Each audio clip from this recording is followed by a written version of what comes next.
Hey, sports fans, welcome back to another Powered by episode of Riverside Bucky Sports FM. Show. Tonight we're going to talk about the Braves Mets series and the Braves at Marlins series. We're going to do a little bit different this evening. I want to talk about the non-Braves related stuff here first. First of all, Indiana Pacers playing Game 7 here in about 2.5 hours at the time of recording. Going to be a fantastic matchup with the Thunder. The Pacers just absolutely played out of their mind in Game 6. Just a fantastic game. Going into the fourth quarter, no one had over 17 points. If the Pacers can get that distribution from everyone again this evening with their defense, there is no doubt about the championship will be coming back to Indiana for the first time. It will be an exciting night. If they do pull that off, I will be back late this evening with another episode. Talking about the week, Monday was an off day for the Braves. It was, however, my birthday, and I was listening to a podcast on my way into work that morning, and they were talking about the Olympics and what their favorite Olympic sports was, or the best Olympic sports, something in that nature. And that got me thinking, what are my friends and family's favorite sports? So I had the idea that everyone that reached out to me on that day, I would go ahead and ask them their favorite Olympics, whether it was the summer or winter, and their favorite Olympic sport. And not a whole lot of different things here. A couple that surprised me, they don't watch. I had two just don't watch the Olympics, which really surprised me because I enjoy the Olympics so much. I just assumed everyone else did as well. We'll start with mine because I was the only one that did this. My favorite Olympics to watch is the summer, and my favorite Olympic sport is a winter sport. It's the speed skating. Speed skating is just so much fun to watch. They're flying around the ice as fast as they can go. Absolutely phenomenal watch. There's so many different techniques and game plans and all that they have. It is an absolute blast to watch. If you haven't watched it, you gotta watch it.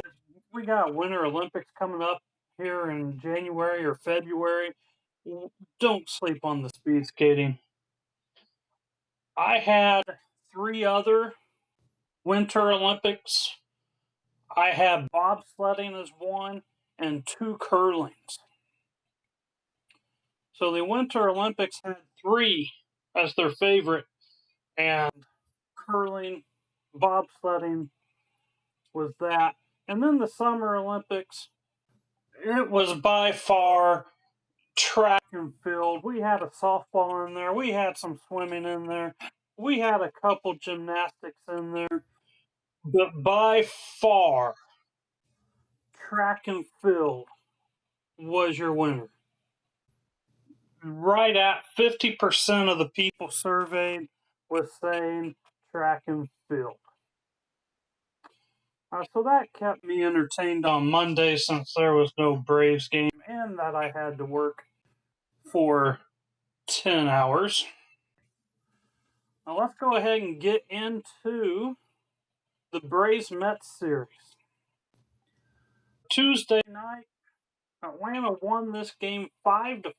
It took 10 innings. Just a really fun game.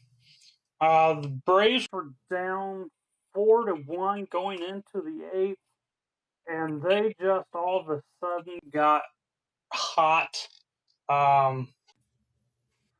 I don't know exactly where we were there. Nick Allen drew a walk, Acuna singled, Verdugo singled. That was followed up with a strikeout and a flyout. And you're thinking, oh my gosh, here we go again. We got runners in scoring position. They were 3 of 11 for the game, and the bases are loaded. We got to score some runs. And Marcell Ozuna, he hits a double down the line, and Allen scored, Acuna scored, Verdugo scored, and it was right there. Tie ball game, 4-4. Albies popped out to end that threat. Top of the ninth, after a Juan Soto single, Ronald Acuna Jr. made one of the greatest all-around plays. When you throw in the catch, he had to go up high on the wall to make the catch. Probably took extra bases away. And Soto couldn't tell if he caught it or not. No one was communicating with him. Acuna made a perfect throw to first to double him up. Then you get the strikeout. Fantastic play. Going into the 10th, the Mets couldn't really get anything going. They left their ghost runner there at second base. Bottom of the 10th, Braves had that ghost runner on second, so they walked Acuna. Verdugo popped out. Olson walked. And then Riley hit a fly ball to the center field fence, and it was caught, so it goes down officially as a sac fly, but a 5-4 win. Schwellenbach in this game, he wasn't the sharpest. He went 7 innings, gave up 4 runs, 6 hits, 2 walks, struck out 8, gave up 2 home runs.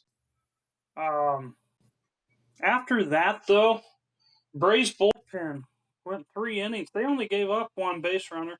1 base runner. Fantastic outing by the Braves bullpen.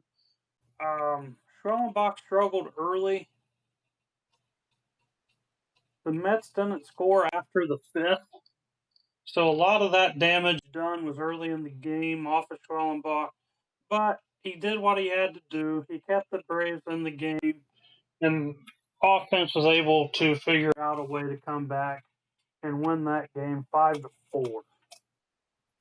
Fantastic performance, mostly all the way around.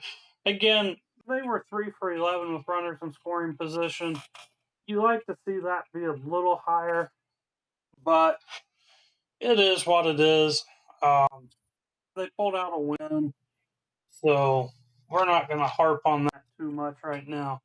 But that number does have to get better.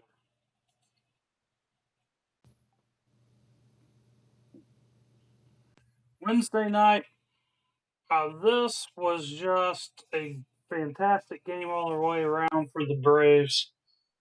Other than their hitting with runners in scoring position, which I'll get to here in a second.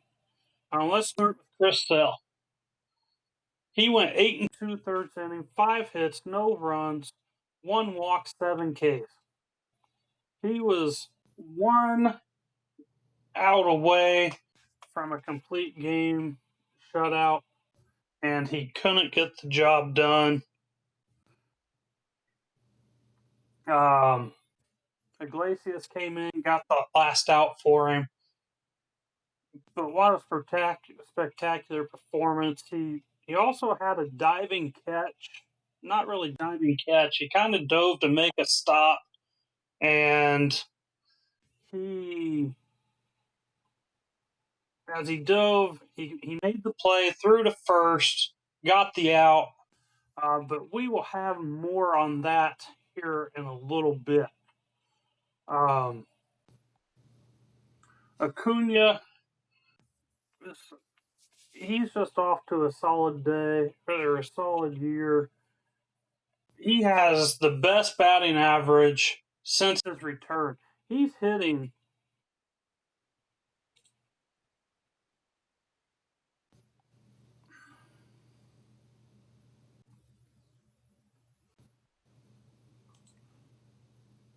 he is hitting 390 on the or 396 on the season.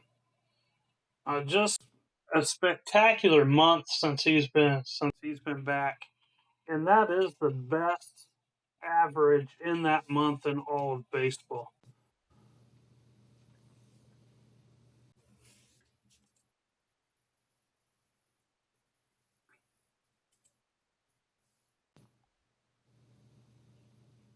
Braves were able to. Acuna got the home run in the first, and they added a sac fly. They got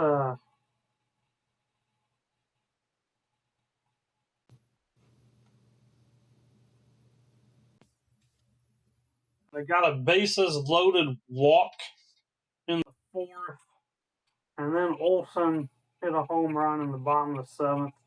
Looks like they also scored on a scoring error in the first as well. They scored 5 runs. That's the good news of this game.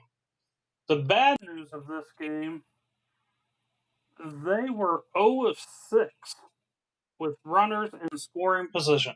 They could not get a hit with a runner in scoring position. They left 6 men on base. Now, the other good news is Chris Sale was so fantastic. The Mets were 0 for 1 with runners in scoring position, and they also left on 6. So the Mets couldn't even get a man in scoring position. So that's really good news for the Braves pitching staff.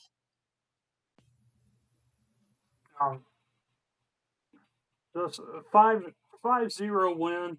Just another good night. You got to get a hit with runners in scoring position, but you take the win. You did what you had to do. You won this series against the Mets.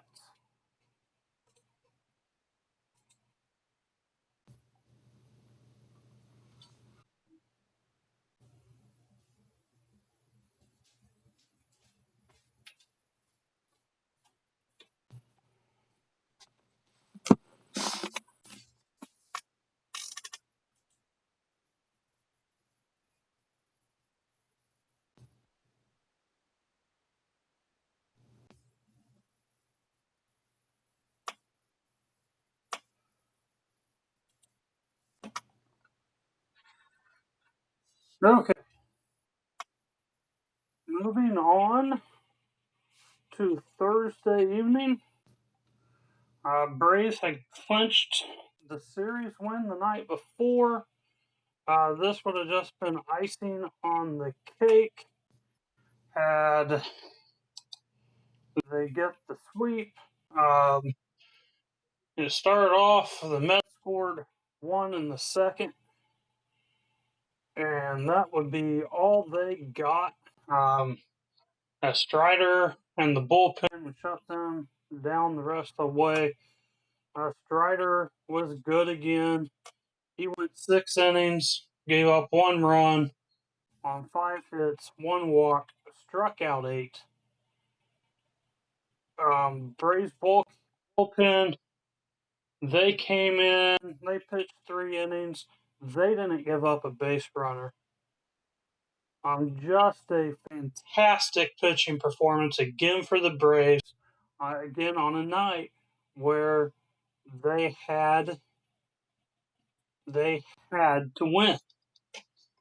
For the Braves offense, again, with runners in scoring position, they were 3 of 13. They left 10 men on base. Albies had a single to tie it in the 4th. Drake Baldwin drew a walk in the 5th. Albies followed that up with a walk in the 5th.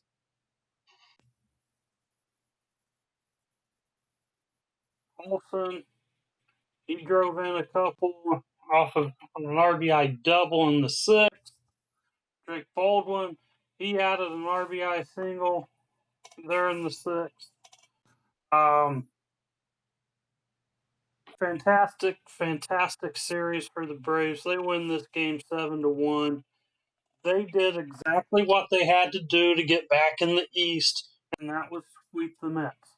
They kept their hopes alive. Coming into this series, they had to win the series. It was icing on the cake that they swept it. Just did a fantastic job against the Mets.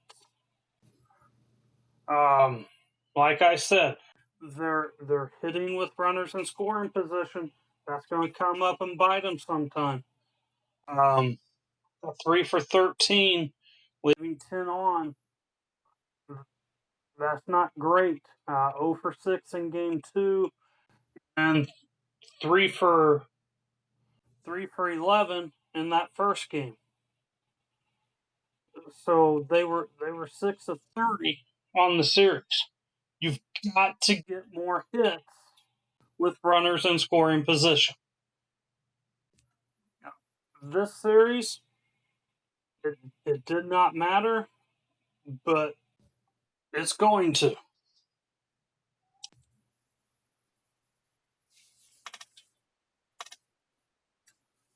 And let's talk about the disaster that was Friday.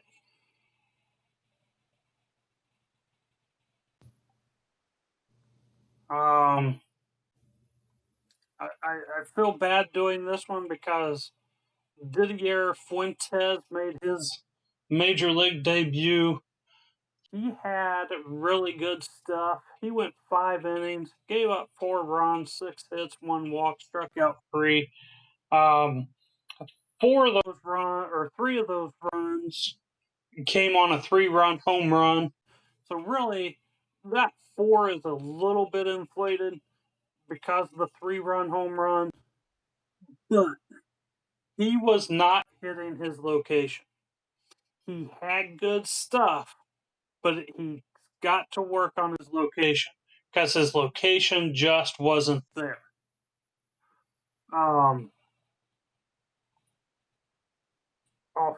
Offensively, Atlanta just really couldn't get anything going. They had 8 hits. They were 2 of 10 with runners in scoring position. They left 6 men on base. Just not a great performance from Atlanta in this game. It didn't help that you had a young kid, 20 years old. He's the youngest starter to make a debut pitching-wise since like the 1970s. So, it was just a really tough night for him. A really tough night for the Braves. When the Marlins start a guy with the last name of Junk, you kind of expect a win and that he wouldn't be any good, but he was fantastic. The Braves just couldn't get to him. And then after the game, I don't want to play doctor here, but I'm going to. Chris Sale found out he has a fractured rib. So he was sent to the IL. And that is the unfortunate news of him trying to dive for that play. They believe that's where he kind of fractured that rib cage, and it is on his left side, and he is a left-handed pitcher, so that's not going to help. I diagnosed myself with a cracked rib. That took a solid 4 to 6 weeks to come back. When you're talking an actual fractured rib, that is 6 to 12 weeks. Now, he's on the 15-day,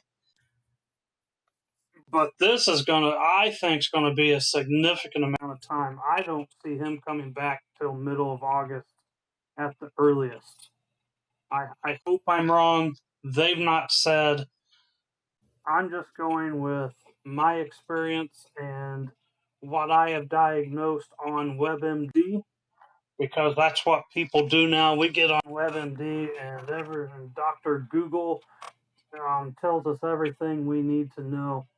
So you top the Chris Sale news on top of losing to the Marlins 6-2. Just an absolutely frustrating Friday night for the Braves. You did what you had to do against the Mets. You came in, you swept the Mets. You did better than what you had to do against the Mets. And then you lose game 1 to the Marlins. Just not a good night. Not a good night.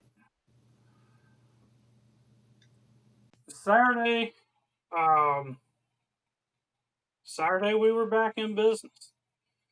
Grant Holmes, he went 5 2/3 innings, gave up no runs, 5 hits, walked 5, struck out 5. He got out of jams time after time after time.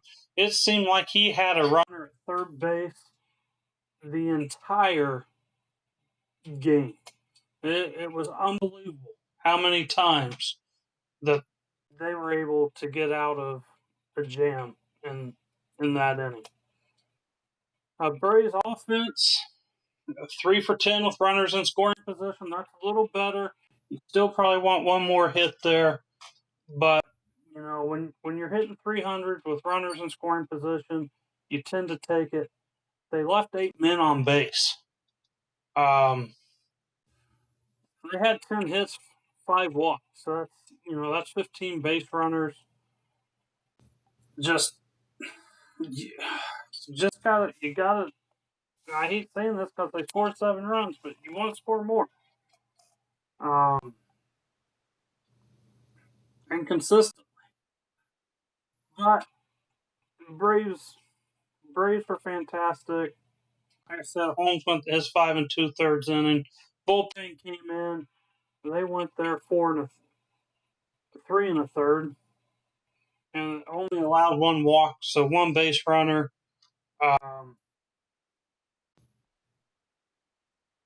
Braves again. Acuna, he was 2 for 3.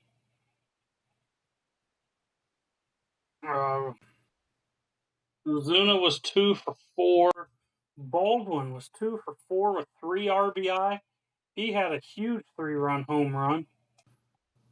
Just annihilated it. And and then you had hits by Allen, Harris, White, Riley. Just almost, well, not almost everyone. The Braves like hitting in Miami. They can't always get the hit with runners in scoring position. They don't like to hit with runners in scoring position anywhere they play. But they've historically hit really well in Miami. And a 7-0 victory. A fantastic game. They were able to hold Miami to 1 for 9 with runners in scoring position. Fantastic job by Holmes to get out of all the jams he put himself into. At the end of the day, he had 10 base runners. In those 5 2/3 innings, he allowed 10 base runners, and not a single one of them crossed the plate. So he did a nice job of pitching out of trouble. And then you go to Sunday, and this is a must-win situation for the Braves. And you get Acuna that goes 2 for 4. He scored 2 runs. Riley was 1 for 4. Baldwin, he was 1 for 3 with an RBI. Verdugo was 1 for 4 with an RBI.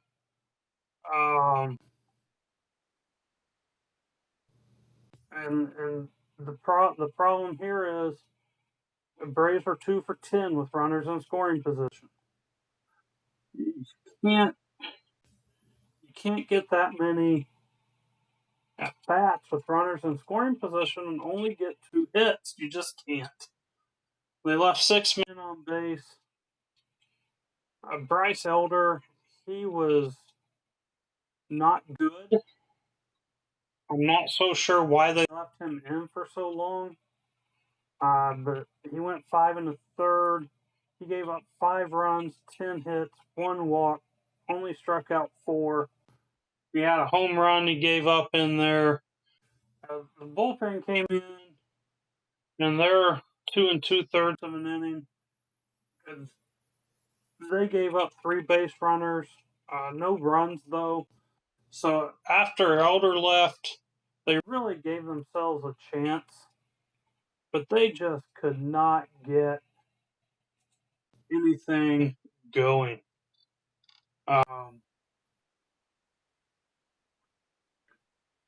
They got a leadoff hit from Verdugo in the 9th, and H2 promptly grounded back to the pitcher to ground into a double play. Sean Murphy then struck out, and that was it. They just couldn't get it going. So my weekly takeaways on the Braves: you do what you absolutely had to do against the Mets.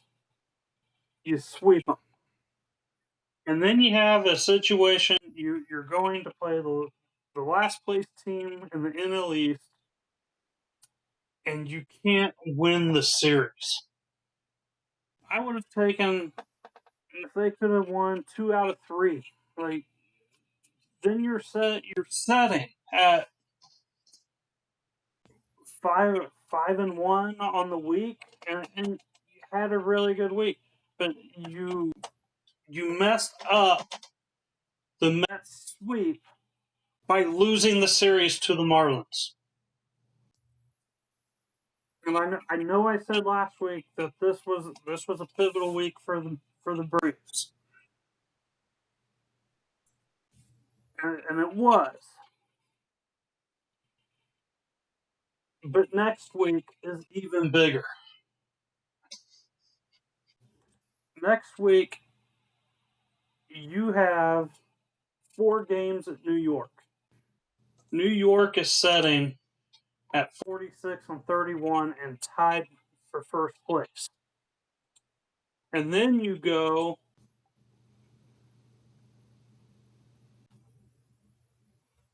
get to go home, but you go home and play the Phillies, 46-31 and setting atop the NL East. So this week you have 7 games against the top 2 teams in the division. You have to win all 7. The Braves have to win all 7 this week to put themselves in a position to where they can make a run. If they lose 7, they're done. And Chris Sale, he's out. So now you're looking at Didier Fuentes to step in and try to fill his shoes. The kid had good stuff, but he's not Chris Sale. This is probably going to be an absolute disaster of a week. But if you can manage this week, then you're looking at series against the Angels, Orioles, A's, and Cardinals going into the All-Star break. Just some teams there that you can do some damage against. And I know some Cardinal fans listen to this. Don't come at me. We've already beat you once. So, Braves have to have a solid week here.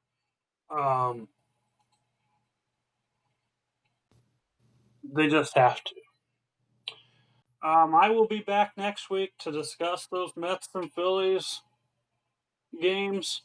Hopefully, I'll be back later tonight, tomorrow morning, whenever you might find it, and talking about a Pacer World Championship. We shall see. Make sure you like, subscribe, follow, comment. Have anything you want me to discuss, email me at buckysportshow@gmail.com. Again, that's buckysportshow@gmail.com. As always, enjoy the games, go Braves, and go Pacers!